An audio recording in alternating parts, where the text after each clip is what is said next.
नमस्कार दोस्तों, मैं प्रशांत सिंह आपका फिर से स्वागत करता हूं आपके अपने YouTube channel Barabanki genius coaching पे। तो दोस्तों, जैसा कि आप लोग जान रहे हैं कि हम लोग प्रॉपर वे में शाम को 6:15 पे डेली मिल रहे हैं UPP Uttar Pradesh police constable के लिए, ठीक है, जिसमें प्रैक्टिस सेट नंबर 94 आज डिस्कस करेंगे, जिसको कि हमने डिस्कस कराया था, लेकिन किसी कारणवश इसके सारे क्वेश्चंस आपके पास नहीं आ पाए।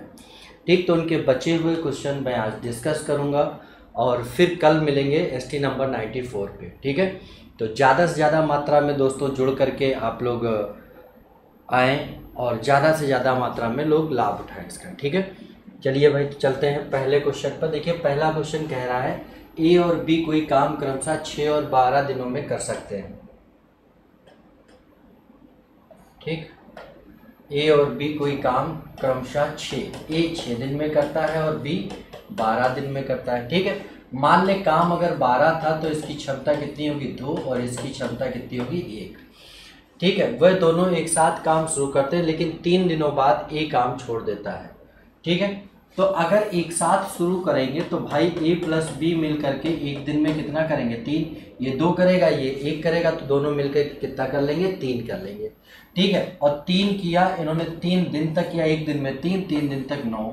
ठीक, तो रिमेनिंग वर्क कितना हो गया आपका, तो आप कहोगे 12 था 9 कर लिया, बचा कितना भाई 3।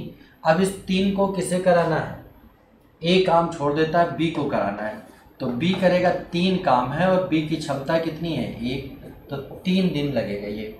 ठीक, तो आप देखेंगे टोटल दिन कितना लगा, तो आपका 3 दिन तो पहले लग चुका था, 3 दिन बाद में लगा, टोटल कितना दिन हो गया, तो आप कहोगे 6 दिन लगा। ठीक है, तो आपका आंसर होगा 6 डेज। ठीक, तो इसका आंसर आपका ये हो जाएगा। ठीक है, चलिए भाई अगले सवाल पर देखिए। इसको डिस्कस कराया था, ये लगे हुए भी थे, लेकिन कोई मतलब नहीं रह गया इनका, तो इनको हटा देते हैं और फिर से हम लोग डिस्कस करते हैं। ठीक है, अब कह रहा दूसरा सवाल कह रहा 2/3 भिन्न 1/3 की कितने प्रतिशत है। कुछ नहीं भैया, 2/3 को बताना है कितना प्रतिशत है, 1/3 का गुणे 100, चूँकि परसेंट में लाना है तो गुणे 100, 3 से 3 कैंसिल और 1 का कोई मतलब नहीं, यानी कि 200% आपका उत्तर हो जाएगा। तो आपका उत्तर डी ऑप्शन करेक्ट होगा। ठीक है भाई, चलिए अगले सवाल पर चलते हैं। देखिए, ये भी डिस्कस कराया हुआ सवाल है। ठीक है, सब लगे हुए हैं ऐसे ही, बस किसी कारणवश ये हो नहीं पाया। 5 अर्ध व्यास वाले वृत्त का क्षेत्रफल उसकी परिधि की कितने प्रतिशत होता है। ठीक, अर्ध व्यास मतलब रेडियस आपको 5 दिया है और वृत्त का क्षेत्रफल क्या होता है πr²। ठीक है, इसको बताना है कितना प्रतिशत है किसका, परिधि का, परिधि होती है 2πr गुणे 100। ठीक, तो अब इससे ये कैंसिल, r² से r कैंसिल, 2 से ये कैंसिल 50 बार। अब r की वैल्यू रख दो यहाँ पर, 5 गुणे 50 तो कितना हो जाएगा आपका 250%। ठीक, तो ये आपका उत्तर आ गया 250%। ठीक है भाई, बहुत नॉर्मल सा सवाल था, परसेंटेज का सवाल मेंसुरेशन में उतार दिया। ठीक है, अगला सवाल देखते हैं। अगला सवाल क्या कहता है आपका, 2 संख्याओं का अंतर उन दोनों में बड़ी संख्या के 20% के बराबर है। ठीक, अगर बड़ी संख्या 100 मान लें, ठीक है, बड़ी संख्या 100 मान लें, तो अंतर कितना होगा 20%, यानी 20। तो छोटी संख्या कितनी होगी दोस्तों, तो आप कहोगे छोटी संख्या इससे 20 कम, यानी 80 होगी। 80 बराबर आपको दिया है 20। ठीक है, यदि छोटी संख्या 20 हो, यानी 80 बराबर 20 दिया, तो 100 बराबर बताना है, तो 20 गुणे 100/80। ठीक, 20 चौके 80 और 4 25 100, यानी 25 आपका उत्तर हो जाएगा। तो आपका आंसर ए करेक्ट हो जाएगा। ठीक है भाई, अगले सवाल पर चलते हैं। अगला सवाल देखिए क्या है, किसी परीक्षा में 60% छात्र अंग्रेजी में उत्तीर्ण हुए, 70% हिंदी में और 40% दोनों में उत्तीर्ण हुए, तब अंग्रेजी और हिंदी दोनों में अनुत्तीर्ण छात्रों का प्रतिशत। देखिए, कुछ नहीं करना है, टोटल छात्र नहीं पता है तो मान लेते हैं हम 60 थे। ठीक है, अब कह रहा है कि इंग्लिश में आपके कितने उत्तीर्ण हुए भाई, तो आप कहोगे 70%। ठीक है, और हिंदी में कितने उत्तीर्ण हुए आपके, तो आप कहोगे भाई 40%। दोनों को अगर जोड़ दें तो टोटल आएगा 110%। ठीक है, 110% दोनों में उत्तीर्ण। एक मिनट भाई, थोड़ा गलत हो गया। हिंदी का स्ट्रक्चर है आपका कितना, हिंदी का स्ट्रक्चर ये खत्म। ठीक है, हिंदी में आपके उत्तीर्ण, इंग्लिश में उत्तीर्ण है 60%, 60% कर लो भाई। ठीक है, और इसमें है 70%, दोनों जोड़ेंगे तो 130% आएगा। ठीक है, अब इसमें जो दोनों में फेल वाले हैं वो 40% है, और ये 40% आपका दो बार जुड़ा, एक बार इंग्लिश के साथ एक बार हिंदी के साथ। तो इनका क्या करना है, दोनों बार माइनस कर देना है।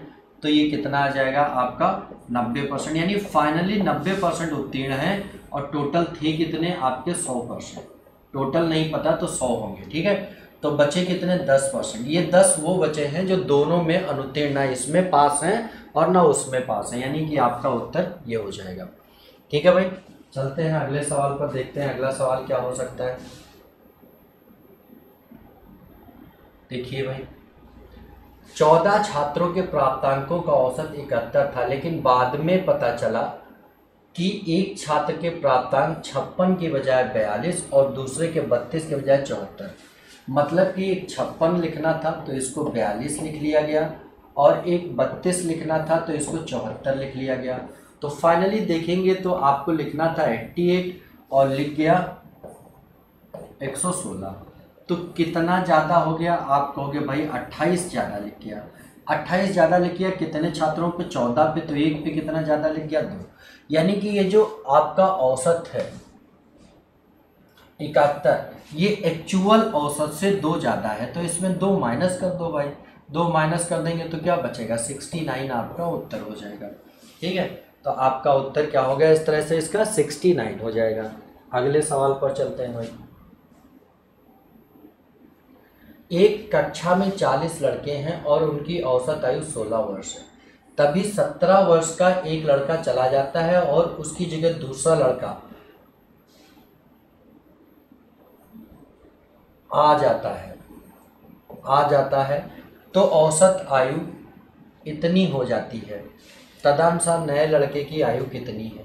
ठीक, तो देखिए आपके 40 लड़के थे, ठीक, एक गया एक आया, ठीक है, और औसत था पहले 16, अब हो गया 15.875। तो यहाँ से कितना कम पड़ा, तो आप कहोगे भाई 100.125 कम पड़ा। ठीक, इतना औसत कम पड़ा। कितने विद्यार्थियों पे, 40 पे। ठीक, तो एक पे कितना कम पड़ा होगा, तो आप इसको गुणा कर लो तो आप कहोगे 5 कम पड़ा होगा भाई।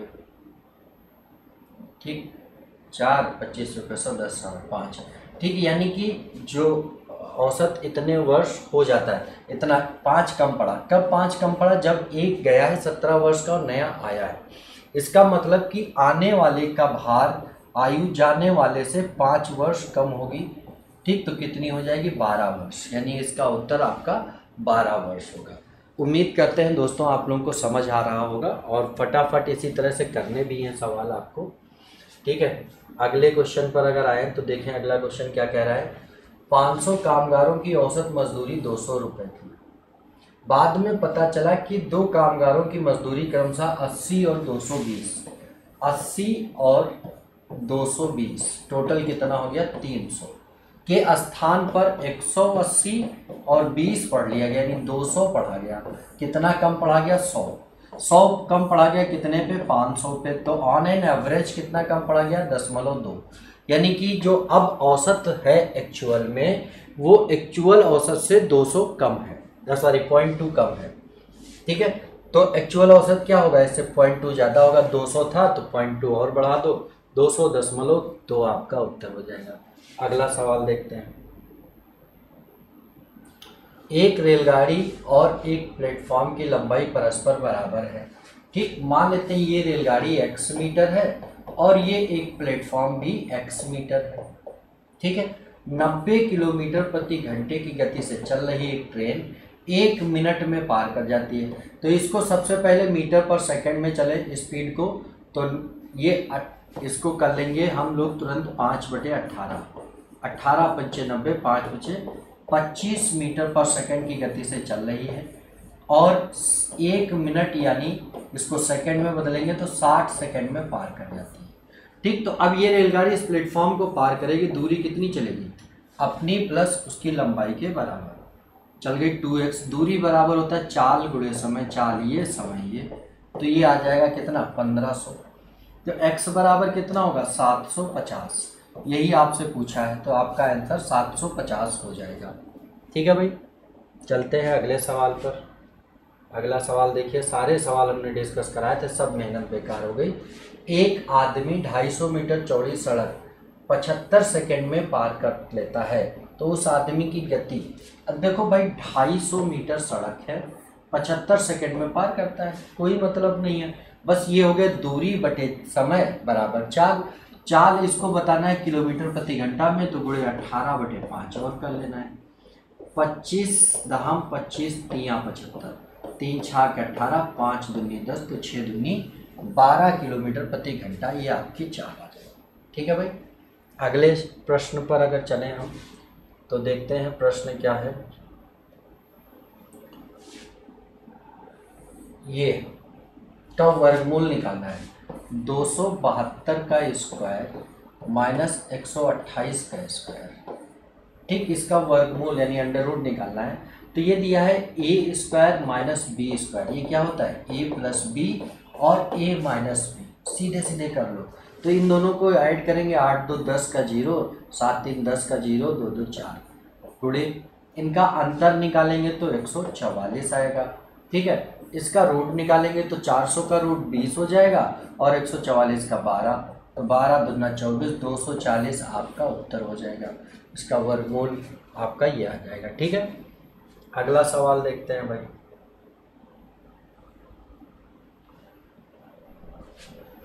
ये कह रहा है 16 की पावर इतना का मान बताइए, कुछ है ही नहीं भैया। इसका मतलब है 16 की 4 रूट निकालना है और इसकी पावर 3 करना है। तो 16 का 4 रूट निकालेंगे तो कितना आएगा भाई? या आप ऐसे लिख लो 4 रूट 16 गुणे 16 गुणे 16, मतलब यहाँ पर जो बटे में लिखा है 16 की पावर 3/4 था, तो जो बटे में लिखा है वो रूट पे चढ़ेगा, जो ऊपर में लिखा है न्यूमरेटर पे वो इसकी पावर में चढ़ेगा। अब इसको आप कर लो, 4 4 का पेयर बनाना है, 4 गुणे 4, फिर 4 गुणे 4, फिर आप कहोगे 4 गुणे 4, तो 4 का पेयर बनाना है, 2 2 4, ये बन गया। तो इन 4 में एक 4 बाहर आ जाएगा और इसमें क्या करेंगे, इसका 4 रूट निकालेंगे तो इसको लिख सकते हैं 2 गुणे 2, उसको भी 2 गुणे 2, तो 4 में 2 बाहर, तो ये कितना हो जाएगा? 4 दूनी 8, आपका उत्तर हो जाएगा। या इसको ये भी लिख सकते थे कि 16 का 4 रूट निकालते तो आपका आता 2, ठीक, और 2 की पावर 3 करते तो कितना आ जाता? 8, यहाँ से भी 8 आ जाता। इससे भी कर सकते थे, यानी कि पहले 4 रूट निकाल लो फिर पावर 3 कर दो, या पहले पावर 3 करके फिर 4 रूट निकाल लो। ठीक है, अब अगला सवाल देखते हैं। इतने की पावर 5 का मान ज्ञात कीजिए। ठीक है, पावर 1/4 है, 1024 की पावर 1/4 यानी 5 रूट निकालना है और पॉइंट लगाना, पॉइंट नहीं, ये नहीं था भाई, 0, 1024 का 5 रूट निकालना है, तो ये आपका कितना हो जाएगा? 0.4 हो जाएगा। ठीक है, 1 2 3 4 5, 5 के बाद दशमलव लगा, 5 पावर भी किया गया, तो आपका 0.4 हो जाएगा। इसको हल करेंगे। ठीक है, अगले सवाल पर चलते हैं। इसका इकाई के सरलीकृत रूप में इकाई का अंक, भाई देखो यहाँ पर एक बात समझो, इकाई के अंक पर 0 है, 1 है, 5 है, 6 है। ठीक है, ये डिजिट अगर इकाई के अंक पे लिखें तो इनकी पावर कुछ भी आप कर डालो, इकाई का अंक सदैव उतना ही रहेगा, इसमें कोई चेंजेस नहीं आएंगे। ठीक है, तो आपने किया और ये लास्ट में +9 है, तो यहाँ से इकाई का अंक 1 आएगा, दूसरे वाले से 1 आएगा, -6 आएगा, +5 आएगा, -6 आएगा और +9 आएगा। ठीक है, तो आप कहोगे प्लस प्लस को जोड़ लेते हैं, 1 1 2, 5 7, 7 9 16, 16 माइनस 12 तो कितना आ जाएगा, इकाई के स्थान पर 4 आ जाएगा। तो आपका ये 4 आंसर हो जाएगा। ठीक है, और इसके डिटेल्स दोस्तों हम लोग कर चुके हैं। ये सवाल आपके काम का नहीं है, यूपीपी के काम का बिल्कुल नहीं है, इसलिए उसको नहीं छुएंगे। एक संख्या को इतने तथा इतने के योग से विभाजित करने पर भागफल उनके अंतर के दोगुने के बराबर आता है और शेषफल 30 आता है। देखिए, अब इनका योगफल ये क्या है, इनके योग से विभाजित करेंगे तो योग कितना होगा, 5 5 10 का 0, 5 4 9 1 10 का 0, 5 4 9 1 10 योग हो गया ये। ठीक, इससे विभाजित किया गया एक नंबर को और कह रहा भागफल उनके अंतर का दोगुना आया। इनका अंतर करेंगे 0 1 110, 110 गुणे 2 आया और शेषफल आया, यहाँ कुछ भी आया और शेषफल आया आपका 30। ठीक, तो वो संख्या पूछी है, संख्या क्या होगी, इसका गुणा 220 इंटू ये प्लस 30, ये संख्या हो जाएगी। तो 22 1 2 3 4 0 और 30, यानी कि 22 डबल 0 30 प्लस 30, ये आपका उत्तर हो जाएगा। ठीक है भाई, तो ये इस तरह से देखिए, बहुत आसान सा सवाल था, कोई वो नहीं था।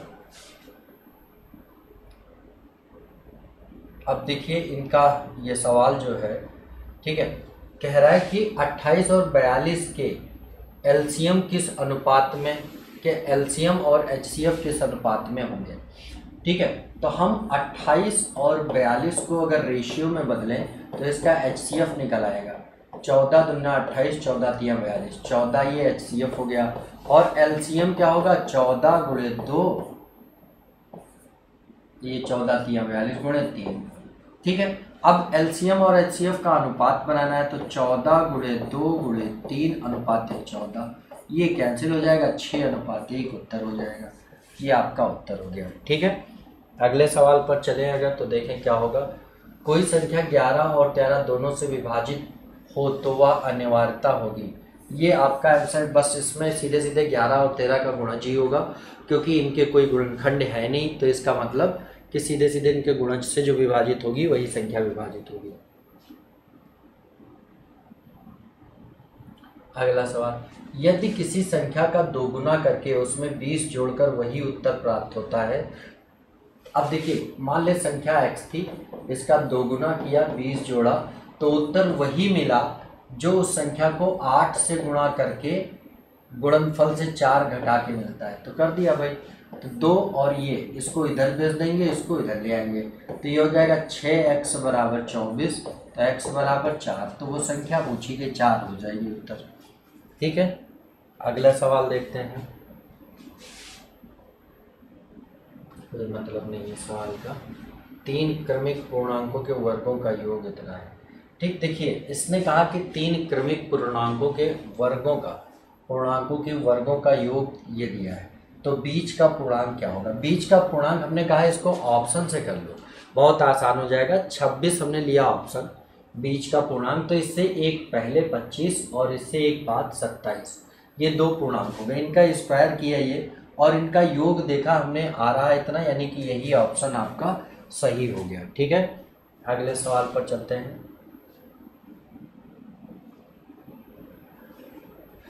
इससे कोई मतलब नहीं, ये सवाल यहाँ तक हमने कर लिया था, यहाँ से आपको मिल गया था, इससे पहले के नहीं मिले थे, तो जो हमने डिस्कस कर दिए। ठीक है दोस्तों, तो आज यहीं तक रखते हैं। कल फिर हम लोग ST नंबर 95 लेकर के आएंगे, UPP ST नंबर 95 ये लेकर के आएंगे।